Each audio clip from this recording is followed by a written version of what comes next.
اب آپ نا احرام کھول دیجئے، اپنے گھر مڑا دیجئے. یہ بات بہت صحیح مشورہ تھا. یعنی آپ کی بات کا چاہے وہ غایت غم و رنج کی وجہ سے اثر نہیں لے رہے ہیں، لیکن آپ کے عمل سے متاثر ضرور ہو جائیں گے. چنانچہ انہوں نے وہ کام کیا اور سارے لوگ پھر وہی کرنے لگے. تو عورت بھی مرد کو مشورہ دے سکتی ہے، شوہر کو بیوی مشورہ دے سکتی ہے، چھوٹے بچے بھی کبھی مشورہ دے دیتے ہیں. اس لیے مشورہ کرنے کے لیے ہم نے ایک موقع پہ ایک بات بتائی تھی. علامہ برہان الدین زرنوجی ایک بڑے عالم گزرے ہیں، انہوں نے ایک کتاب لکھی ہے تعلیم المتعلم. ہم نے درس میں پڑھی تھی وہ، اور وہ صاحب ہدایہ جو ہیں ان کے شاگرد ہیں زرنوجی. انہوں نے اس میں ایک بات لکھی ہے کہ آدمی 3 قسم کے ہوتے ہیں. ایک تو پورا آدمی، ایک ادھورا آدمی، اور ایک نا آدمی. یعنی ہے ہی نہیں، وہ آدمی ہی نہیں ہے. اور پورا آدمی کون ہے؟ جو آدمی خود بھی اپنی سوجھ بوجھ رکھتا ہے، بصیرت رکھتا ہے، سوچ فکر کی صلاحیت رکھتا ہے، اور لوگوں سے مشورہ بھی لیتا ہے. گویا اپنی صلاحیت بھی ہے، دوسروں کی صلاحیت سے فائدہ اٹھانے کا سلیقہ بھی ہے. یہ مکمل آدمی ہے. ایک ادھورا آدمی ہے، یا تو اس کے پاس عقل و شعور تو پورا ہے لیکن کسی سے مشورہ نہیں کرتا، یا عقل و شعور نہیں ہے لیکن مشورہ ضرور کرتا ہے. یہ ادھورا آدمی ہے لیکن آدمی ہے. لیکن ایک کو کہتے ہیں کہ وہ آدمی ہی نہیں ہے. وہ یہ نہ تو اپنے عقل ہے اور نہ کسی سے مشورہ لیتا ہے. مکان بنانے کا پروگرام بنایا، نقشہ پہلے نہیں بنا رہے ہیں، نقشہ نویس سے اس سے مشورہ نہیں لیا ہے، بنوایا نہیں ہے، کسی ٹھیکیدار سے پوچھا نہیں ہے، دیواریں بنا کے کھڑی کر کے اور کچھ کر دیا. پھر اس کے بعد کہا یہ تو غلط ہوا، بھائی راج سے کہا یہ گرا دو. یہ جو اتنا مسالہ لگا ہوا، اتنا ٹائم لگا، اتنی لیبر لگی، یہ سب بیکار گئی. تو اس کے لیے ضروری ہے کہ آدمی مشورہ ضرور کرے، اور مشورے میں ایسے لوگوں کو تلاش کیا جائے کہ کون آدمی اس معاملے میں صحیح رائے دے سکتا ہے. ایک بات. دوسری بات یہ کہ جس سے مشورہ لیا جا رہا ہے اس کو بھی دیانتدار ہونا ضروری ہے. مثال کے طور پر ایک آدمی مجھ سے کہہ رہا ہے کہ ہمارے ہاں 500 آدمیوں کا کھانا بننا ہے، کتنے چاول کتنے کیا لے آئیں. تو میں یہ کہوں کہ اس معاملے میں مجھ سے بہتر مشورہ فلاں صاحب دیں گے، آپ ان سے بات کیجئے. یعنی مجھے سمجھنا چاہیے کہ میں کس قابل ہوں اور کس قابل نہیں ہوں. یعنی اپنے جہل سے بھی باخبر رہیے، اپنے علم سے بھی باخبر رہیے. بالکل. یہاں ایک سوال ہے مولانا صاحب. ہم یہ دیکھتے ہیں کہ ہمارے سماج میں اگر کسی سے مشورہ لینے گئے اور ان کے مشورے کو نہ مانا جائے تو جس سے مشورہ لیا گیا وہ ناراض ہو جاتے ہیں. ہم یہ دیکھتے ہیں رسول پاک صلی اللہ علیہ وسلم خود بھی مشورہ لیا کرتے تھے، اور آج مشورہ لینا سنت ہے. آپ کو یاد ہوگا غزوہ بدر کے موقع پہ بھی رسول پاک صلی اللہ علیہ وسلم نے رائے معلوم کی تھی، مہاجرین نے بڑھ چڑھ کر تقریریں کی، پھر انصار کی بھی رائے لی. اسی طرح غزوہ احد کے موقع پہ رسول پاک صلی اللہ علیہ وسلم چاہتے تھے کہ مدینہ میں رہ کر مقابلہ کیا جائے، لیکن لوگوں کا جو خیال تھا، اصرار تھا کہ مدینے سے باہر جا کر. پھر رسول پاک صلی اللہ علیہ وسلم اپنے مکان میں تشریف لے گئے اور ہتھیار سجا کر باہر آئے. لوگوں کو یہ گمان بھی ہوا کہ کہیں ایسا تو نہیں کہ رسول پاک صلی اللہ علیہ وسلم کی مرضی پر ہم نے اپنی رائے جو ہے وہ مسلط کی ہے. لیکن رسول پاک صلی اللہ علیہ وسلم نے ان کی رائے کا احترام کیا اور وہی کیا جو جمہور کی رائے تھی. اب یہاں 2 باتیں آتی ہیں. ایک چیز ہوتی ہے مشورہ اور ایک چیز ہوتا ہے حکم. ان دونوں میں فرق آپ سے جانیں گے، لیکن اس سے پہلے ایک چھوٹا سا واقعہ کہ حضرت بریرہ یہ ایک صحابیہ ہیں جو کہ کنیز تھیں ایک شخص کی، مسلمان ہو گئیں، اور ان شخص نے بھی جو ہے وہ ان کی شادی حضرت مغیث سے کر دی. اب جو ان کے آقا تھے ان کے دل میں خیال آیا کہ بہت نیک خاتون ہیں، ان کو آزاد کر دینا چاہیے. تو جب آزاد کرنے کی بات آئی تو پھر اس وقت یہ شریعت میں یہ ایسا حکم تھا کہ آزاد کرنے کے بعد وہ جو کنیز ہے اسے یہ اختیار ہوتا تھا کہ وہ نکاح کو قائم رکھے یا ختم کر دیں. تو جو حضرت بریرہ تھیں وہ نہیں چاہتی تھیں اپنے شوہر کے ساتھ رہنا. وہ رسول پاک صلی اللہ علیہ وسلم کے پاس گئیں اور کہا کہ میرے مالک نے مجھے آزاد کر دیا ہے، اب میں اپنے شوہر کے ساتھ نہیں رہنا چاہتی، آپ کی کیا رائے ہے، آپ کیا کہتے ہیں؟ تو رسول پاک صلی اللہ علیہ وسلم نے کہا کہ میری رائے یہ ہے کہ تمہارے شوہر تم سے خوش ہیں اور تمہارے ساتھ رہنا چاہتے ہیں. تو حضرت بریرہ نے کہا کہ یا رسول اللہ، میرے ماں باپ آپ پر قربان، میری 100 جانیں آپ پر فدا، آپ کا حکم سر آنکھوں پر، لیکن یہ تو بتائیے کہ یہ آپ کا حکم ہے یا مشورہ ہے؟ تو رسول پاک صلی اللہ علیہ وسلم نے فرمایا کہ یہ میری رائے ہے، میرا مشورہ ہے، آگے تمہاری مرضی. تو انہوں نے کہا کہ میں ان کے ساتھ نہیں رہنا چاہتی. رسول پاک صلی اللہ علیہ وسلم نے ہاتھ اٹھائے اور کہا یا اللہ یہ جہاں رہے انہیں خوش رکھنا، سکھی رکھنا. اب یہاں مولانا صاحب ہم یہ جاننا چاہیں گے کہ رائے میں، مشورے میں اور حکم میں کیا فرق ہے؟ دیکھیے، رائے اور مشورے میں تو زمین آسمان کا فرق ہے. ہاں. لیکن جو رائے دے رہا ہے یا حکم دینے کی صلاحیت رکھتا ہے اس کے اندر بھی یہ تحمل، یہ سمائی، یہ انصاف اور یہ سامنے والے کی رعایت ضروری ہے کہ میں اسے حکم دوں تو کیوں دوں؟ صرف اس بات کی وجہ سے کہ میں بڑا ہوں اور میں با اختیار ہوں تو میں حکم دے سکتا ہوں، لہٰذا ضرور حکم دے دوں، یہ سوچ غلط ہے۔ حضور اکرم صلی اللہ علیہ وسلم مالک کی حیثیت ہے، حضور اکرم صلی اللہ علیہ وسلم یعنی النبی اولا بالمؤمنین من انفسہم، نبی کو اہل ایمان پر اس سے زیادہ اختیار حاصل ہے جتنا ان کو اپنی جانوں پر ہے۔ یعنی میں اپنی جان کا اتنا مالک نہیں ہوں جتنا حضرت محمد مصطفیٰ صلی اللہ علیہ وسلم میری جان اور مال کے مالک ہیں، صاحب اختیار ہیں۔ اس کے باوجود حضور اکرم صلی اللہ علیہ وسلم ان کو یہ نہیں کہہ رہے ہیں کہ تم ان کے ساتھ ضرور رہو۔ جب آپ نے یہ کہا کہ ان کے ساتھ رہ سکو تو اچھا ہے، تو حضرت بریرہ نے پوچھا کہ یہ آپ کا حکم ہے یا آپ کا مشورہ ہے؟ حضور اکرم صلی اللہ علیہ وسلم نے فرمایا مشورہ، حکم نہیں ہے، مشورہ ہے۔ انہوں نے کہا لا ارید، میں نہیں چاہتی ان کے ساتھ رہنا۔ یہ شعور دیا حضور اکرم صلی اللہ علیہ وسلم نے ایک باندی کو، بالکل، اور باندی بھی حضرت عائشہ کی، ماتحت کی ماتحت، جی، لیکن اس کو اتنا اختیار ہے اور اتنا شعور ہے کہ حضور اکرم صلی اللہ علیہ وسلم کا اگر حکم ہوگا تو سر آنکھوں پر، ہماری مرضی ہو نہ ہو، شرعاً بھی ضروری ہے، قانوناً بھی ضروری ہے، اخلاقاً ہر لحاظ سے ماننا ضروری ہوگا، لیکن جو حکم دے رہے ہیں وہ اتنا انصاف ان کے اندر ہے کہ وہ حکم نہیں دیں گے۔ اور ان کے شوہر جو ہیں آنسو بہاتے پھر رہے ہیں مدینے کی گلیوں میں، فی سکک المدینہ، مدینے کی گلیوں میں آنسو بہاتے پھر رہے ہیں، ان کے پیچھے پھر رہے ہیں کہ تم مجھ سے علیحدہ نہ ہو، لیکن وہ کہہ رہے ہیں میں نہیں چاہتی۔ یہ اختیار آدمی کو ہونا چاہیے۔ جو بات میں نے کہی تھی کہ مشورہ دینے والوں کے اندر بھی کچھ خوبیاں چاہیے، وہ یہ کہ حضور اکرم صلی اللہ علیہ وسلم فرماتے ہیں المستشار مؤتمن، جس سے مشورہ لیا جائے اس کو امانت دار ہونا چاہیے۔ مثال کے طور پر آپ کے بیٹے کے لیے آپ نے ایک رشتہ دیکھا، لڑکی بہت سلیقہ مند ہے، خوبصورت ہے، تعلیم یافتہ ہے، بہت اعزاز شعار ہے، بہت اچھی ہے۔ آپ نے مجھ سے مشورہ لیا کہ مولانا صاحب یہ لڑکی جو ہے میں اپنے بیٹے کے لیے سوچ رہی ہوں کیسی رہے گی۔ میں نے سوچا کہ اس جوک کا تو میرا بھی لڑکا ہے، میں شگفتہ کے لڑکے کے لیے کیوں ہاں کروں؟ میں نے کہا کہ ٹھیک نہیں ہے، تمہیں اوپر اوپر نظر آ رہا ہے، حقیقت ان کی معلوم نہیں ہے، میں جانتا ہوں، ٹھیک نہیں ہے۔ آپ کو راستے سے ہٹا دیا اور میں نے اپنا رشتہ دے دیا۔ یہ خیانت ہوگی، ناجائز ہوگا۔ جب مجھ سے مشورہ لیا جائے، کسی وجہ سے میں مشورہ نہیں دینا چاہتا تو مجھے خاموش رہنا چاہیے۔ تو بہت بڑی ذمہ داری ہے مولانا صاحب، بہت بڑی ذمہ داری، بہت بڑی ذمہ داری ہے، ہم نے اتنی گہرائی سے تو سوچا ہی نہیں۔ نہیں، سوچنا ضروری ہے۔ ہم جب قرآن مجید میں دو جگہ، ایک تو سورہ شورا کا ذکر کیا، اسی کی وہ آیت ہے وَأَمْرُهُمْ شُورَىٰ بَيْنَهُمْ، کہ ان کے معاملات آپس کے مشورے سے طے ہوتے ہیں۔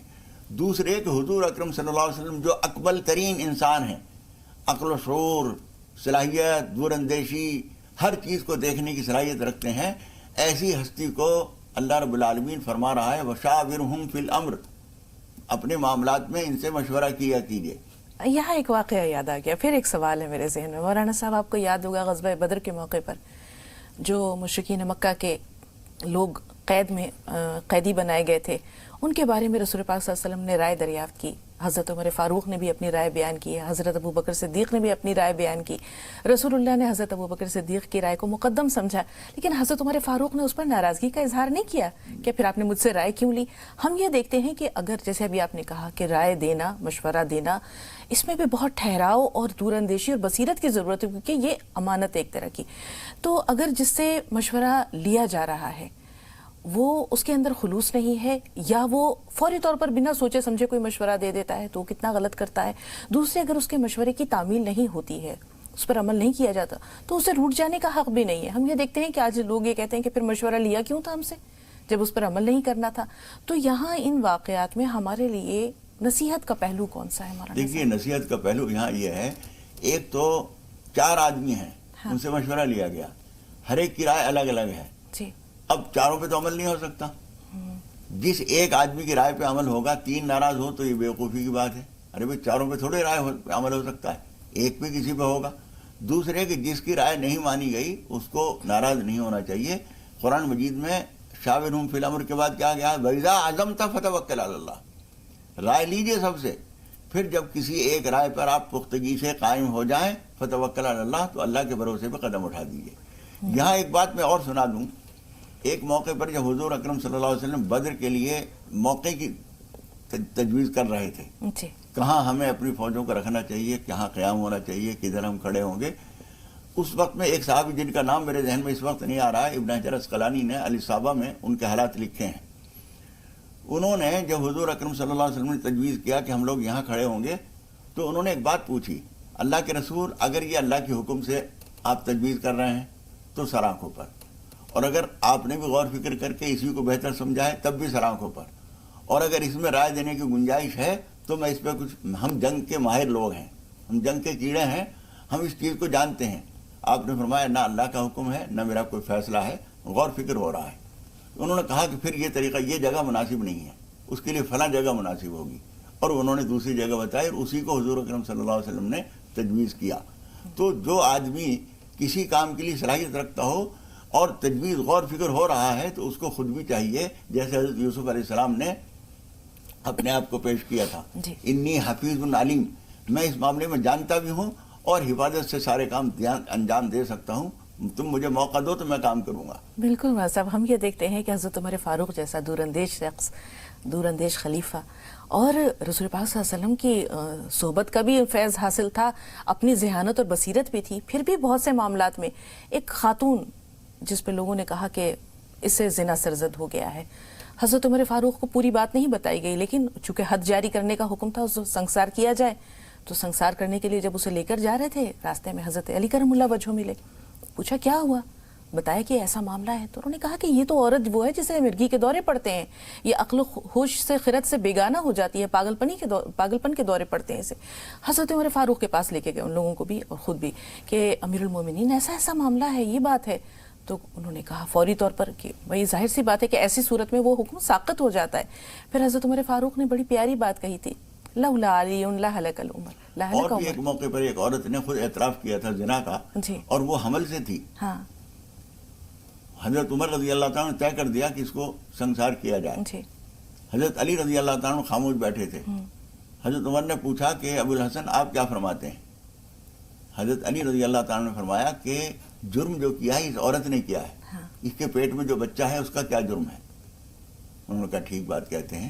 تو انہوں نے اس وقت بھی کہا، ایسے کئی موقع آئے جو وہ کہتے تھے لولا علی لہلک عمر، حتیٰ کہ نحو میں، عربی گرامر کی کتابوں میں اس جملے کا استعمال جو ہے خاص طور پر لولا کا مفہوم سمجھانے کے لیے یہ جملہ استعمال کیا جاتا ہے۔ تو اس بات کو، یعنی یہ بھی آدمی کی خوبی ہے، کتنا ہی بڑا با اختیار ہو لیکن اپنے سے کم صاحب اختیار اگر کوئی بات کہہ رہا ہے تو اس زوم میں، اس غرے میں کہ میں تو یوں ہوں، میں اس کی بات کیسے مان لوں، میری بات بے مول ہو جائے گی۔ ہاں بالکل، تو یہ نہیں سمجھنا چاہیے، معقول بات۔ حضور اکرم صلی اللہ علیہ وسلم کی ایک بات ہے، حضور فرماتے ہیں الکلمۃ الحکمۃ ضالۃ المؤمن فحیث وجدها فهو احق بها، حکمت و دانائی کی بات مومن کی گمگشتہ دولت ہے، جہاں مل جائے اس کو حصول کا حاصل کر لینا چاہیے۔ بالکل سب، دو کالرز ہیں، موقع ملا تو انشاءاللہ کچھ اور حکمت کے موتی آپ کی گفتگو سے سمیٹیں گے۔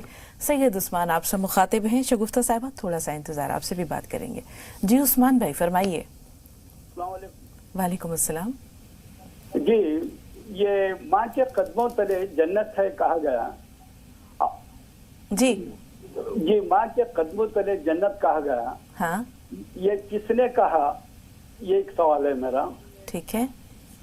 دوسرا سوال یہ ہے، جی دوسرا سوال یہ ہے، عثمان بھائی ٹی وی کی آواز بند کر دیجئے، دوسرا سوال بتائیے۔ دوسرا سوال یہ ہے کہ یہ عورت کا مقام اسلام میں کیا ہے؟ ٹھیک ہے بھائی، تھوڑا سا انتظار، شگفتہ صاحبہ کا سوال لے لیں۔ جی بتائیے بہن، آپ کا سوال کیا ہے؟ السلام علیکم۔ وعلیکم السلام۔ پہلے تو دعا کی گزارش ہے مولانا صاحب کی خدمت میں، اور میرے دو سوال ہیں باجی، سن لینا مجھ سے۔ جی پہلا سوال، ہاں پہلا سوال یہ ہے کہ مولانا صاحب 1800 روپے کا جو بتاتے ہیں، تو ہم درگاہوں پر جو لنگر کھانے ہوتے ہیں اس میں غریب امیر غیر مسلم غیر سبھی لوگ کھاتے ہیں، تو کیا وہاں دے سکتے ہیں؟ ٹھیک ہے۔ دوسرا سوال، دوسرا سوال یہ ہے کہ ابھی ایک ویڈیو آیا ہے موبائل پر جس میں یہ بتایا جا رہا ہے کہ گجرات کے ایک عالم دین کے پاس مکہ شریف میں جو حرم شریف کے امام ہیں، ان کے دادا نے یہ میسج دی بہن بعد میں آخر یہ بولے۔ آپ کا دوسرا سوال ہم تک نہیں پہنچا، اور جب بات پوری نہیں پہنچی تو ہم قاصر ہیں مولانا صاحب۔ پہلا سوال جو تھا بھائی کا کہ ماں کے قدموں تلے جنت ہے، یہ کن کا قول؟ حدیث کی بات ہے جی، رسول پاک صلی اللہ علیہ وسلم کا فرمان ہے۔ جی، عورت کا مقام اسلام میں کیا ہے؟ دیکھیے، عورت کے مقام کے سلسلے میں بہت سارے لوگوں نے اس موضوع پر کتابیں لکھی ہیں. پہلی بات تو یہ ہے کہ حضور اکرم صلی اللہ علیہ وسلم جو صرف نبی نہیں سید الانبیاء ہیں، اور ایک بڑی بھی جن کو آس پاس کے لوگ جانتے بھی نہیں وہ آتی ہیں. حضور اکرم صلی اللہ علیہ وسلم کسی کام میں مصروف ہیں، اٹھ نہیں سکتے، لیکن آپ کی نظر پڑی. حضور اکرم صلی اللہ علیہ وسلم نے اپنے کاندھے سے چادر اتاری اور ادھر بڑھائی اور کسی سے کہا کہ یہ بچھا دو اور ان کو بٹھا دو.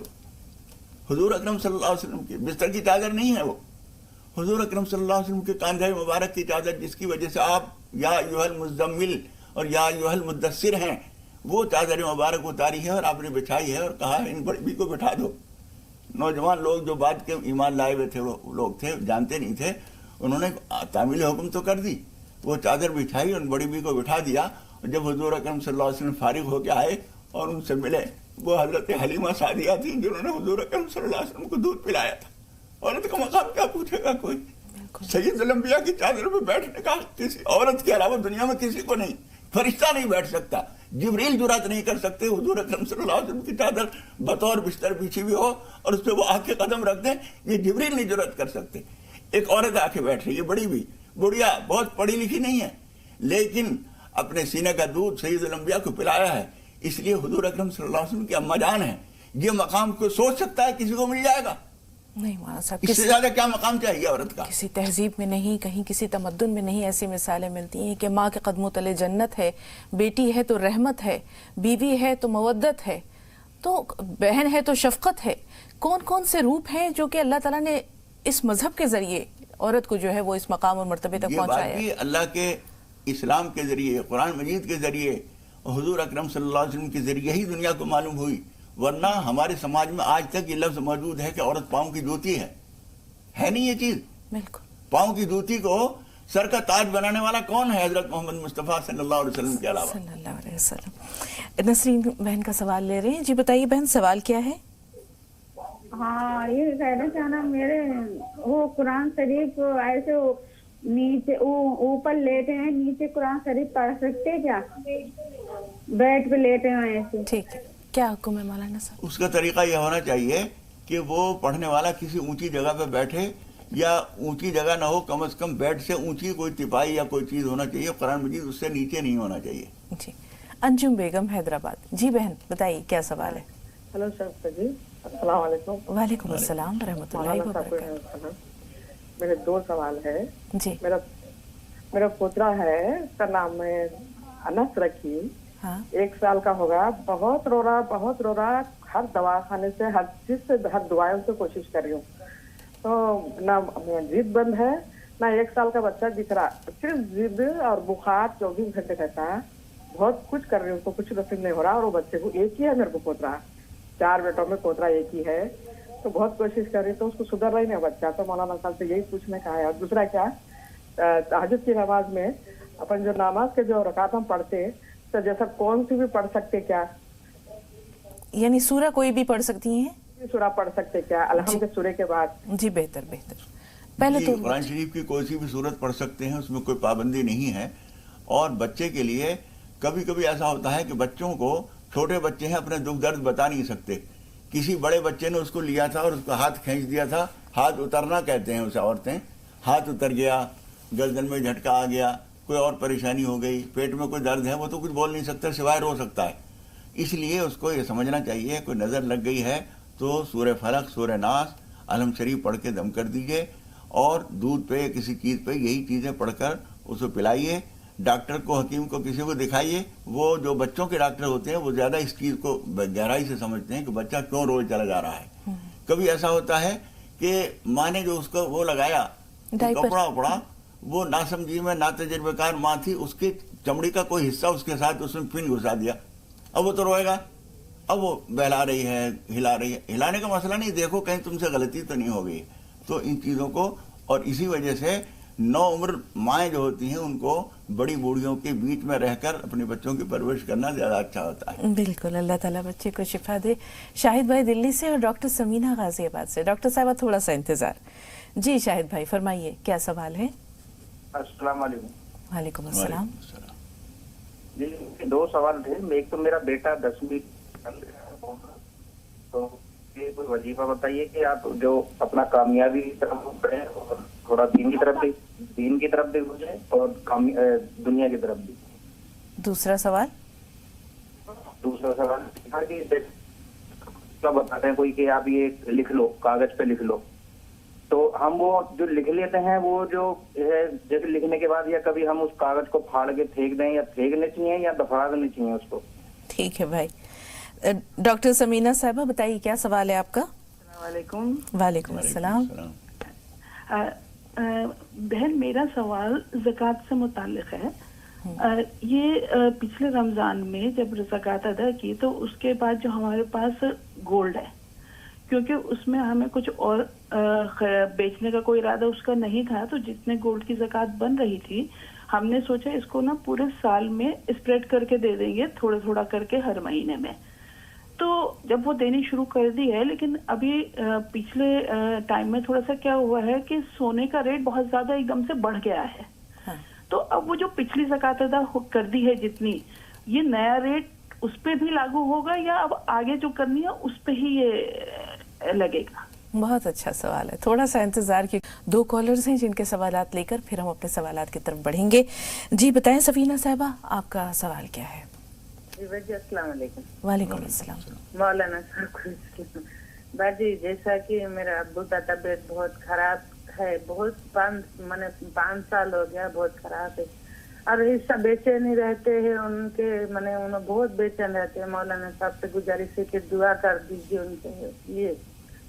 اور کچھ جو گناہ ہو گیا ہے اگر کسی سے، تو گناہ سے کیسا نجات پائے اور گناہ ہونے سے کیسا روکنا چاہیے، گناہ کرنے کو کیسا روکتے گناہ سے بچنے کے لیے. ٹھیک ہے، تھوڑا سا انتظار. اقبال بھائی پونے سے بتائیے بھائی سوال کیا ہے؟ السلام علیکم. وعلیکم السلام. میرے 2-3 سوال ہیں محترمہ. جی پہلا سوال. ایک تو یہ ہے کہ مجھے شریان کے اندر سوجن آ گئی ہے ہارٹ کے اوپر. جو ہارٹ سے نکلتی ہے نا شریان دماغ میں جاتی ہے، اس میں بہت بڑی سوجن ہے اور میرا آپریشن ہونے والا ہے، جو کہ ڈاکٹر کہتے ہیں کہ کامیابی ہوگا بھی نہیں ہوگا. تو مولانا صاحب سے اور آپ سے درخواست ہے کہ میرے لیے کامیابی کی دعا کریں. آمین آمین. اللہ آپ کو شفا.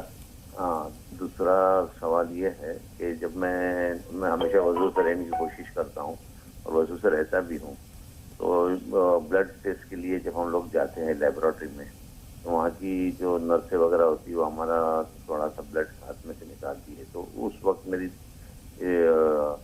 وضو رہے گی یا ٹوٹ جائے گی؟ مجھے پھر سے وضو کرنا پڑے گی. جی جی.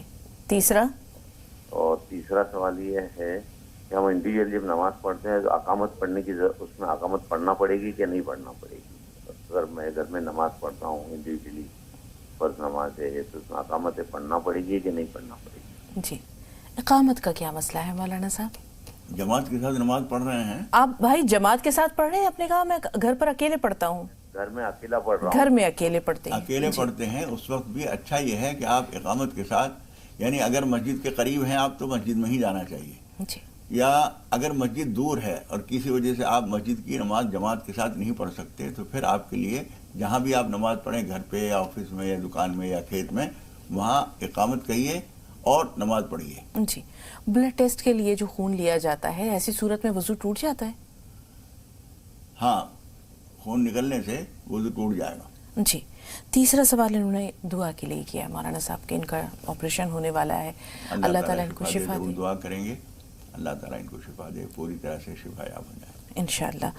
اب گناہ سے نجات کیسے پائیں، یہ بہن کا سوال ہے. اور گناہ کرنے سے روکیں خود کو، اس کے لیے کیا طریقہ؟ بیٹا اس بات کو سمجھ لیجئے، حضور اکرم صلی اللہ علیہ وسلم فرماتے ہیں کل بنی آدم خطاؤن، آدم کا ہر بیٹا خطا کار ہے، سب سے غلط. آدم کا ہر بیٹا خطا کار ہے، سب سے غلطیاں ہوتی ہیں، لیکن ایک تو سچے دل سے توبہ کرنا، اور جتنے زیادہ سچے دل سے ہم توبہ کریں گے اور اس پر نادم ہوں گے جو ہم سے غلطی ہوئی ہے، کسی سے کہنے کی ضرورت نہیں، اللہ تعالیٰ جانتا ہے سب حالات. اللہ تعالیٰ سچے دل سے معافی مانگی اور اللہ تعالیٰ سے کہیے کہ پروردگار آئندہ مجھے صحیح راستے پر قائم رہنے کی توفیق دے، گناہ سے میں بچتا رہوں، اس کے لیے مجھے توفیق عطا فرما. انشاءاللہ تعالیٰ گناہ سے بچیں گے. اور پھر توبہ کے مقبول ہونے کی ایک پہچان حضرت نظام الدین اولیاء محبوب الہی رحمۃ اللہ علیہ نے یہ بتائی ہے اور ہمارے بھی تجربے میں آئی ہے کہ جب آدمی کی توبہ قبول ہو جاتی ہے، اس کی علامت یہ ہے کہ اسے عبادت میں لذت حاصل ہونے لگتی ہے. بالکل.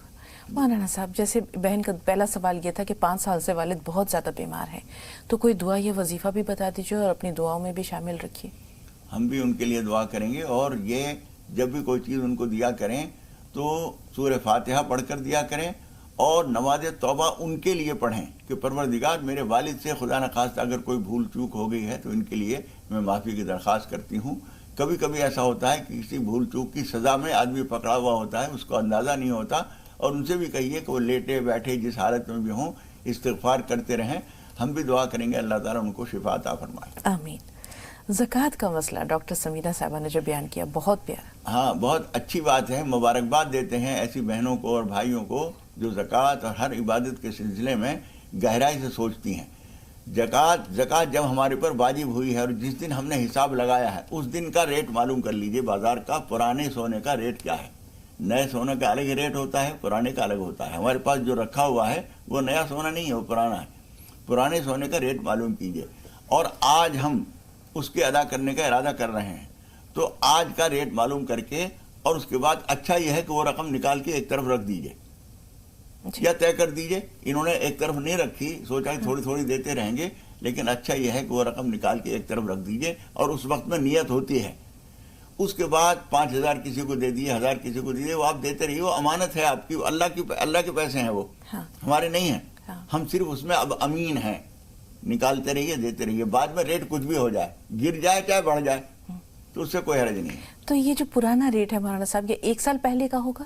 1 سال پہلے نہیں، جس دن ہم نے زکوٰۃ دینے کا ارادہ کیا ہے. مثال کے طور پر 10 رمضان کو ہم نے سوچا کہ اب ہمیں زکوٰۃ نکالنی ہے، تو آج کا ریٹ ہم نے معلوم کیا سنار سے. اس نے بتایا کہ یہ ریٹ ہے. ہم نے اس ریٹ کا حساب لگا کے ایک رقم نکالی اور ہم نے وہ رکھ دی.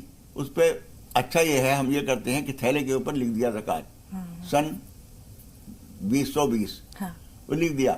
اب اس میں سے نکالتے رہیں گے، دیتے رہیں گے، نکالتے رہیں گے، دیتے رہیں گے. الگ سے نیت نہیں کرنی پڑے گی.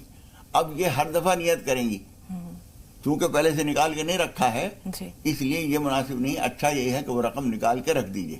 یا فوری طور پر اتنی رقم نہیں ہے تو طے کر دیا کہ اتنی رقم ہمیں نکالنی ہے، اس میں سے 10,000 یہ رکھ دی ہیں اور باقی ہم رکھ دیں گے، اور پھر دیتے رہیے. بعد میں ریٹ کچھ بھی ہو جائے. بہت بہت شکریہ مولانا صاحب. عظمیٰ سے بات کر رہے ہیں، دلی سے ہمارے ساتھ ہیں. جی عظمیٰ، سوال بتائیے. السلام علیکم. وعلیکم السلام. جی مولانا صاحب کو بھی السلام علیکم. وعلیکم السلام. مولانا صاحب میرا سوال یہ ہے کہ میرے ہسبینڈ کی جاب ابھی نئی جاب چینج ہوئی ہے، جیسے 1 سال ہو گیا، لیکن کیا کہتے ہیں وہاں جاب ماشاءاللہ سے بہت اچھی ہے، سیلری بھی اچھی ہے، سب کچھ جیسے بہت اچھا ہے. لیکن جس جاب سے وہ چھوٹی ہے، جو ان کی پرانی والی جاب، وہ بار بار خواب میں لگاتار وہی جاب دیکھتے رہتے ہیں اور اسی جاب میں جیسے اسی آفس میں اپنا کام کرتے ہوئے دیکھتے ہیں اپنے آپ کو. تو یہ پوچھنا چاہتی ہوں کہ اس کا مطلب کیا ہے کہ پرانا آفس بار بار وہ کیوں دیکھ رہے ہیں، جبکہ ماشاءاللہ سے یہ والی جگہ بہت اچھی ہے، یہاں سیلری بھی اچھی ہے، سب کچھ الحمدللہ بہت اچھا ہے، پہلے سے حالات ہمارے بہت اچھے ہو گئے، اللہ کا شکر ہے. لیکن بار بار پرانے آفس میں دیکھنا خواب میں اور کام کرنا وہاں پہ، تو اس سے وہ بھی ٹینشن میں آ گئے ہیں اور میں بھی ٹینشن میں آ گئی ہوں کہ ایسا کیوں ہو رہا ہے، اللہ تعالیٰ ہمیں بار بار ایسا کیوں دکھا رہا ہے. ٹھیک جی مولانا. پہلی بات تو یہ ہے کہ موجودہ حالات کو بہت اچھے ہونے پر بہت زیادہ اظہار مسرت نہ کیجیے، جیسا کہ آپ کے الفاظ سے لگ رہا ہے. خوشی جو ہے دل میں رکھیے، اپنے اللہ کے درمیان رکھیے. اس خوشی کا اظہار زیادہ نہیں ہونا چاہیے، ورنہ اپنی بھی ٹوک نظر لگ جاتی ہے، دوسروں کی بھی لگ جاتی ہے. ایک بات. دوسرے کہ جو کچھ اچھے حالات دے پروردگار، وہ سیلری کے ہوں، میاں بیوی کے اچھے حالات کے ہوں، بچے ہیں، پڑھ رہے ہیں، عزت ہے، سب کچھ ہے، اس پر اللہ کا بار بار شکر اور نماز شکر پڑھ کر اللہ کا شکر کرنا چاہیے. پرانے حالات کے جو خواب نظر آ رہے ہیں اس کی تفصیلات ہم پوچھیں گے تو اس کا وقت نہیں ہے. اگر وہاں انہوں نے محنت سے دیانتداری سے کام کیا ہے تو یہ دکھایا جا رہا ہے کہ اس کی برکتیں ہیں جو یہاں مل رہی ہیں. اور اگر اس وقت میں خدا نخواستہ کوئی بھول چوک ہوئی تھی تو اس کے لیے اللہ تعالیٰ سے معافی مانگتے رہیے. انشاءاللہ تعالیٰ جو حالات آپ کو اس وقت اللہ تعالیٰ نے دیے ہیں، ہم دعا کرتے ہیں کہ ان میں استحکام ہو، دوام ہو اور اس میں اور ترقی ہو. آمین. ممبئی چل رہے ہیں فیروزہ کے پاس. جی بہن سوال بتائیے. فیروزہ ہمیں سن پا رہی ہیں؟ السلام علیکم باجی. وعلیکم السلام ورحمۃ اللہ وبرکاتہ. جی ہمارے لیے دعا کیجیے. میں نے آپ کو پہلے بھی فون کیا تھا ایک بار. اب گھر کے حالات پریشان ہیں، کوئی کام نہیں بنتا ہے اور ایک میں نے خواب دیکھا تھا، میرے ابا گزر گئے تو انہوں نے میرے کو ایک درود شریف دیے تھے، میرے کو 2000 روپیے دیے تھے خواب میں. اور ایک بار میں نے خواب میں دیکھا کہ وہ کوئی دودھ دے رہا ہے، بولتے اس میں حضور صلی اللہ علیہ وسلم کا درود پڑا ہوا ہے، اس پہ دم کیا ہوا ہے، اور بچے کے رشتے آتے پھر بعد میں بات اٹک جاتی ہے. ٹھیک ہے، سنیے اپنے سوال کے جواب کے. جی مولانا صاحب. شروع میں کیا بتایا؟ انہوں نے کسی نے دودھ دیا ہے. ہاں، والد چلے گئے ہیں دنیا سے، انہوں نے خواب میں دیکھا کہ 2000 روپے دیے ہیں اور دودھ دیا ہے، پھر دودھ میں کسی نے درود شریف دم کیا ہوا ہے. یہ ہر لحاظ سے آپ کے لیے بہت اچھا خواب ہے. کسی مر جانے والے آدمی نے کوئی چیز دی ہے وہ بھی اچھا ہے، دودھ دیا ہے وہ بھی اچھا ہے، درود شریف پڑھ کے اس پہ دم کیا ہے، یہ بھی بہت مبارک ہے. آپ کی بچے یا بچی کے رشتے میں جو رکاوٹیں ہیں اس کے لیے آپ سورہ بقرہ گھر کے اندر پڑھوائیے اور نماز پناہ پڑھیے. آیت الکرسی صبح شام کم از کم 3 دفعہ آپ بھی پڑھا کریں، آپ کے بچے بھی پڑھا کریں. امید ہے انشاءاللہ تعالی رشتہ بھی اچھا ہو جائے گا، اور یہ جو خواب ہے آپ کا اس کی برکتیں بھی انشاءاللہ حاصل ہوں گی. وہ ممکن ہے کہ رشتے کی شکل میں ہی ہو جائیں انشاءاللہ. کچھ پریشانیوں کا ذکر بھی کیا ہے انہوں نے مولانا صاحب. ہر پریشانی اللہ تعالیٰ سے کہیے، وہ سن رہا ہے. مجھ سے اور شگفتہ سے پہلے وہ پروردگار سن رہا ہے کہ تمہیں پریشانی کیا ہے. اس سے کہیے، لو لگائیے، مانگیے، اللہ تعالیٰ سننے والا ہے. بالکل. ایک بھائی نے بتایا کہ بچے کا 10th کا ایگزام ہونے والا ہے، تو دعا بھی کر دیجئے اور کوئی وظیفہ بتائیے مولانا صاحب. جی ضرور دعا کریں گے، اللہ تعالیٰ اس کو کامیابی عطا فرمائے اور زندگی کا ہر امتحان میں کامیابی عطا فرمائے.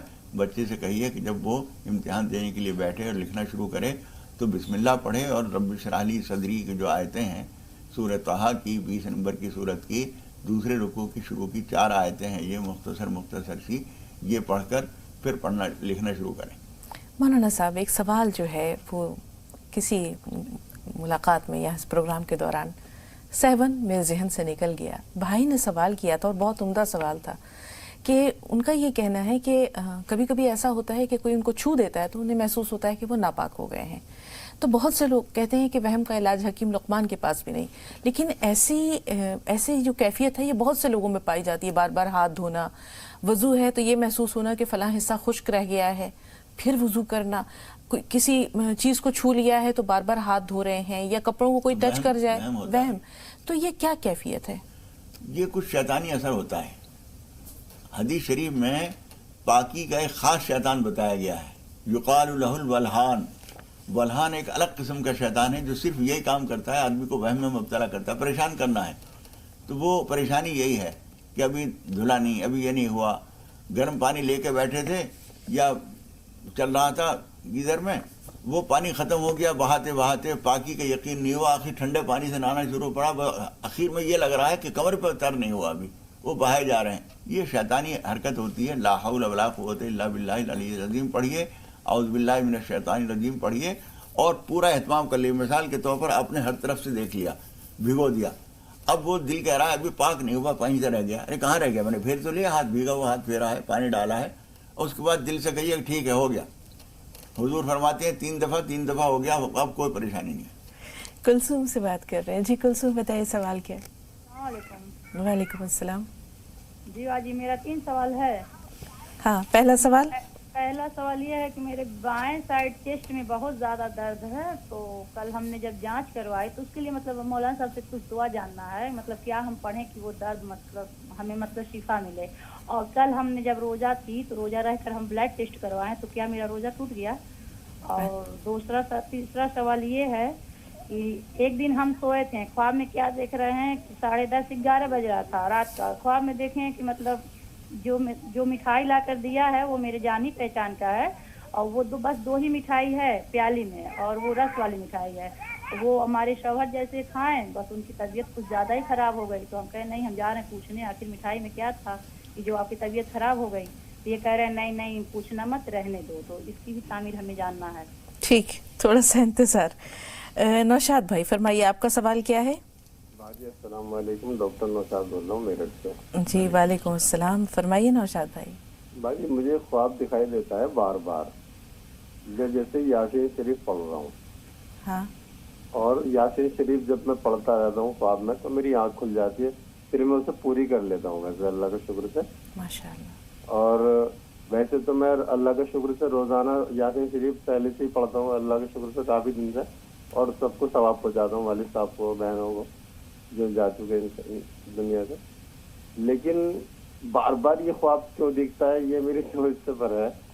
تھوڑا سا ایک اس کے بارے میں معلوم کرنا تھا. دوسرا یہ کہ میرے بیٹے کو میں نے کام پہ چھوڑا ہے کسی، تھوڑا اس کے لیے دعا کر دیجیے کہ اللہ تعالیٰ اسے کامیابی دے. آمین آمین. دونوں سوال مولانا صاحب آپ کے پاس. دیکھیے کامیابی کے لیے دعا کریں گے، اللہ تعالیٰ آپ کو کامیابی دے. اور سورہ یاسین کا جو خواب آپ کو نظر آتا ہے، جو آدمی کوئی معمول اپنا مستقل بنا لیتا ہے، جب کبھی وہ چھوٹتا ہے تو اس کے لیے خواب میں تقاضا کیا جاتا ہے، یاد دہانی کرائی جاتی ہے. تو یہ میرا خیال یہ ہے کہ ایسے وقت میں آپ کو یہ خواب نظر آتا ہوگا جب کسی دن سورہ یاسین پڑھنا آپ کا چھوٹ جاتا ہوگا.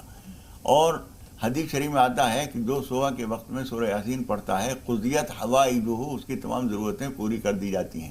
اس لیے سورہ یاسین اگر آپ صبح پڑھا کریں تو بہت اچھا ہے، اور ناغہ نہ ہونا دیا کریں. بالکل. بیٹے کے لیے دعائے خیر مولانا صاحب. اللہ تعالیٰ ان کو شفا عطا فرمائے، ضرور دعا کریں گے.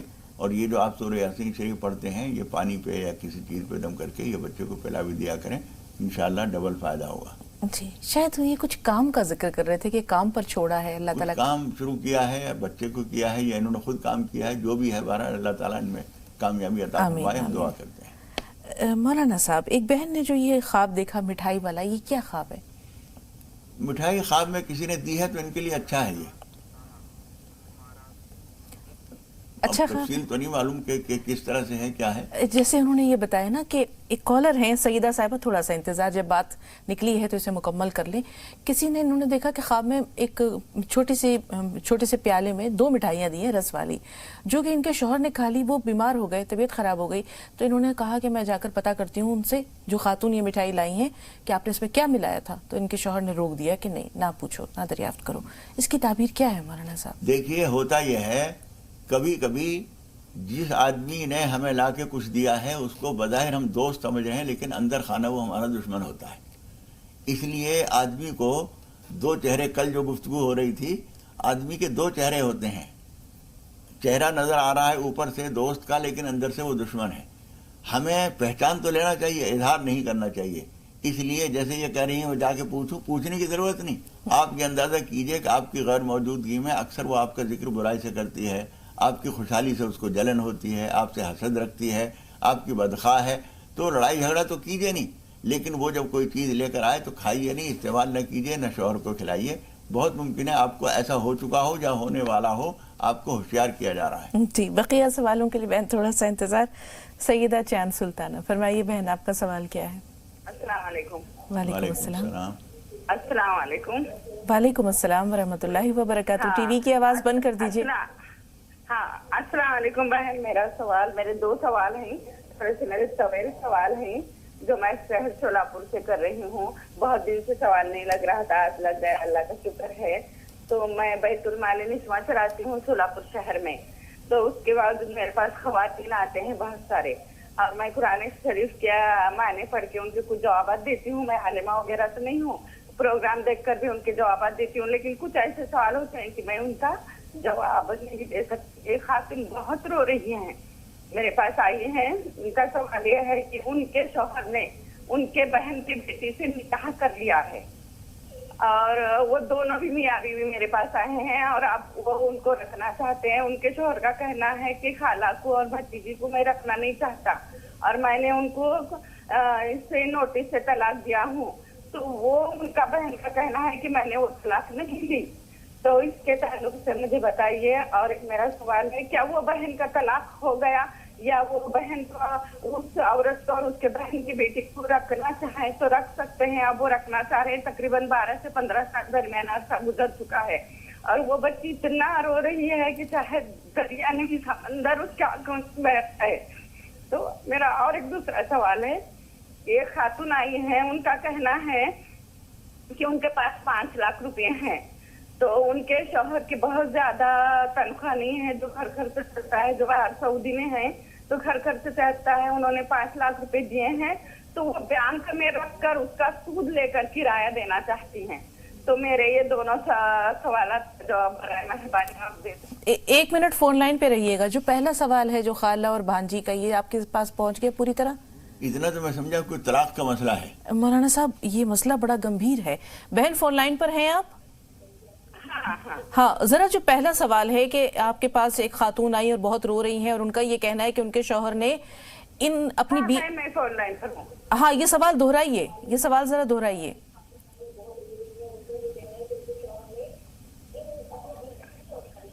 بہن ٹی وی کی آواز بند کر کے پہلا سوال دہرائیے. جو خاتون آئی ہیں تو ان کے شوہر نے 15 سال پہلے ان کی ہی بہن کی بیٹی سے نکاح کر لیا ہے. ہاں ہاں میں جواب سن لیجیے، چھوڑ دیجیے ان کو. ہاں دیکھیے قرآن مجید میں صاف طور پر یہ کہا گیا ہے وَأَن تَجْمَعُوا بَيْنَ الْأُخْتَيْنِ، دو بہنوں کو، اور اسی حکم میں ہے خالہ اور بھانجی، پھوپھی اور بھتیجی ایک ساتھ نکاح میں جمع نہیں ہو سکتی. تو نکاح تو اس طرح سے نہیں کیا جاتا. اور اگر کوئی طلاق دی ہے کسی نے تو اس معاملے میں پہلی بات تو میں ان خاتون سے یہ کہوں گا، آپ یہ کہہ رہی ہیں کہ میں خود عالمہ نہیں ہوں. جب آپ عالمہ نہیں ہیں اور کوئی عورتیں یا کوئی لوگ آپ کے پاس آتے ہیں مسئلہ پوچھنے کے لیے، تو بجائے اس کے کہ آپ اس کے لیے فکر مند ہو جائیں، ان سے کہیے کسی عالم سے پوچھیں. آپ ان کا مسئلہ سنیں، پھر اسے کسی عالم سے پوچھیں، پھر آپ ان کو بتائیں. اس جھنجٹ میں غلط ہو جائے گا، فرق ہو جائے گا. اس لیے آپ کی سیدھی بات یہ ہے کہ آپ ان سے کہیے کہ اس بات کو کسی عالم سے پوچھیں، ایک بات.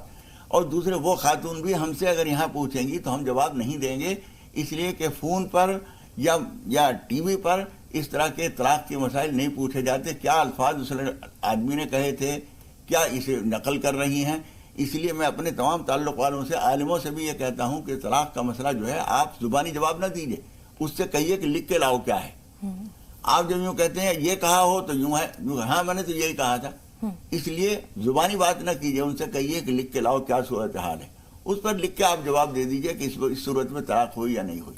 تو اچھا یہ ہے کہ اس طرح کے طلاق کے معاملات نہ تو ٹی وی پہ پوچھئے نہ ٹیلی فون پہ پوچھئے، کسی عالم کو لکھ کر دیجئے، وہ اس کا جواب دیں گے. ایک نقطہ اور بھی ہے مولانا صاحب، جیسے آپ نے کہا کہ اپنے مقامی کوئی علماء ہیں ان سے تو وہ رابطہ کر لیں. 15 سال سے یہ انہوں نے اپنی بیوی کی بھانجی کو بھی زوجیت میں رکھا ہوا ہے اور اس کی خالہ کو بھی زوجیت میں رکھا ہوا ہے. تو یہ شادی کس روپ میں ہے اور کیا ہے؟ یہ ناجائز ہے. میں نے بتایا نا قرآن مجید میں صراحتاً یہ موجود ہے. دو بہنیں ہوں یا اسی درجے میں رکھتے ہیں علماء کرام مفتیان اعظام اس بات کو کہ پھوپھی اور بھتیجی، خالہ اور بھانجی ایک ساتھ نکاح میں نہیں رہ سکتی. یہ نکاح درست نہیں ہے. بالکل. 5 لاکھ روپے جو ان کے پاس ہیں اس کو بینک میں رکھ کے اس کا انٹرسٹ ہے، اسے مکان کا کرایہ دے سکتی ہیں؟ نہیں، یہ جائز نہیں ہے. بینک کے پیسے سود سے کسی طرح کا کام، نہ کرایہ نہ کچھ اور استعمال نہیں کر سکتے. مولانا صاحب ایک بھائی نے بہت اہم سوال یہ کیا تھا کہ جیسے ہم کہتے ہیں کہ یہ دعا آپ لکھ لیجئے، وہ کاغذ پہ تحریر کر لیتے ہیں. اب اس کے بعد وہ کاغذ اگر ردی ہو گیا ہے، بوسیدہ ہو گیا ہے، یا انہوں نے اس کو کسی ڈائری پر نوٹ کر لیا ہے، تو اس کاغذ کا کیا کریں؟ دیکھیے یہ صحیح بات ہے. جب ہم اللہ کا نام، رسول اکرم صلی اللہ علیہ وسلم کا نام یا کوئی قرآن مجید کی آیت کسی کاغذ پر لکھتے ہیں تو اس کا احترام ضروری ہو جاتا ہے. اب اس کی ایک شکل یہ ہے کہ اس کو کہیں یا تو دفن کر سکیں تو دفن کر دیں، ایسی جگہ پیروں میں نہ آئے، یا یہ کہ اس کو اس طرح سے ٹکڑے کر دیں کہ وہ لفظ وہ نہیں رہے گا. بسم اللہ الرحمن الرحیم کے لیے لکھا ہوا تھا، ہم نے اس کو قینچی سے اس طرح سے کاٹا کہ لام اور ہے الگ ہو گئے، را اور ہا الگ ہو گیا، تو پھر اللہ کا نام نہیں رہا وہ. جی مولانا صاحب، درد سے شفا کے لیے جیسے انہوں نے کہا کہ بہت تکلیف رہتی ہے، کوئی وظیفہ بتا دیجئے. یہ کلثوم صاحبہ کا سوال ہے. یا تو آسان سی چیز پڑھ لیجیے، یا شافی یا کریم یا رحم الراحمین، یا سورہ فاتحہ پڑھ کر اپنے اوپر دم کر لیجئے، کھانے پینے کی چیزوں پہ دم کر کے کھا پی لیجئے، انشاءاللہ تعالی شفا ہوگی. جی روزے کی حالت میں بلڈ ٹیسٹ کروایا جائے تو جو خون نکلا اس سے روزے کی صحت پہ کچھ اثر پڑتا ہے؟ روزے پہ کوئی اثر نہیں پڑتا. اس کا وضو پہ پڑتا ہے؟ نماز میں پڑتا ہے، وضو پہ پڑتا ہے. جی بہت بہت شکریہ مولانا صاحب اسٹوڈیو میں تشریف آوری کے لیے اور ناظرین کی بھرپور رہنمائی کے لیے. انشاءاللہ کل بھی آپ سے ملاقات ہوگی اور عظمت صحابہ سیریز کے تحت اللہ نے چاہا تو رسول اللہ صلی اللہ علیہ وسلم کے بہت ہی پیارے صحابی کا تذکرہ ہوگا. آپ کے ذریعے، آپ کی گفتگو کے ذریعے، آپ کی رہنمائی کے ذریعے ہمارے بھی ذہن کے دریچے واہ ہوں گے انشاءاللہ. تو کل تک کے لیے آپ کی طرف سے بھی اور اپنی طرف سے بھی اپنے ناظرین سے اجازت لیتے ہیں. السلام علیکم ورحمۃ اللہ وبرکاتہ. السلام علیکم ورحمۃ اللہ وبرکاتہ.